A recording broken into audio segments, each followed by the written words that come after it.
Bonjour et bienvenue sur la chaîne S Magazine TV. Pour ceux qui ne sont pas encore abonnés, cliquez sur le bouton et activez la clochette pour ne rien manquer de notre prochaine vidéo. Drame humanitaire de la guerre russe-ukrainienne. Sur le front des combats, les forces ukrainiennes restent en difficulté dans le Donbass, cette région de l'est du pays partiellement contrôlée par des séparatistes pro-russes depuis 2014, et que Moscou s'est fixé pour objectif de conquérir. L'ONU a souligné vendredi que la situation humanitaire dans toute l'Ukraine, en particulier dans l'est du Donbass, est extrêmement alarmante et continue de se détériorer rapidement.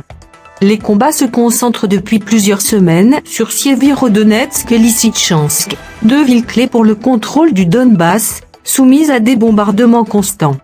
La grande usine chimique Azo de Sievierodonetsk, où environ 500 civils ont trouvé refuge aux côtés de militaires ukrainiens, est impossible à évacuer sans cessez-le-feu complet en raison de bombardements et combats constants, a déclaré le gouverneur de la région de Louhansk, Sergueï Gaïdaï.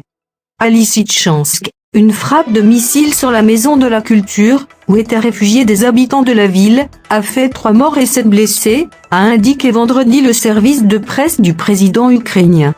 Une frappe russe vendredi matin à Mykolaïv, dans le sud de l'Ukraine, a en outre fait au moins 2 morts et 20 blessés, selon un bilan communiqué par le gouverneur de la région. L'armée russe a affirmé par ailleurs qu'un peu moins de 7000 mercenaires étrangers, issus de 64 pays, étaient arrivés en Ukraine depuis le début du conflit et que près de 2000 d'entre eux auraient été tués. Par ailleurs, la marine ukrainienne a affirmé vendredi avoir détruit un remorqueur russe, le Vasily Bek, qui transportait des armes et des munitions en mer Noire. La Russie a déjà perdu sur le plan stratégique sa guerre en Ukraine et ne prendra jamais le contrôle du pays, a estimé vendredi le chef d'état-major des armées britanniques, l'amiral Tony Radakin. Selon lui, le président Poutine a utilisé 25% de la puissance de son armée pour engranger des gains territoriaux minuscules. Par ailleurs, l'Ukraine, qui a remporté cette année le concours de l'Eurovision, a dénoncé vendredi la décision de lui retirer l'accueil de la prochaine édition pour des raisons de sécurité.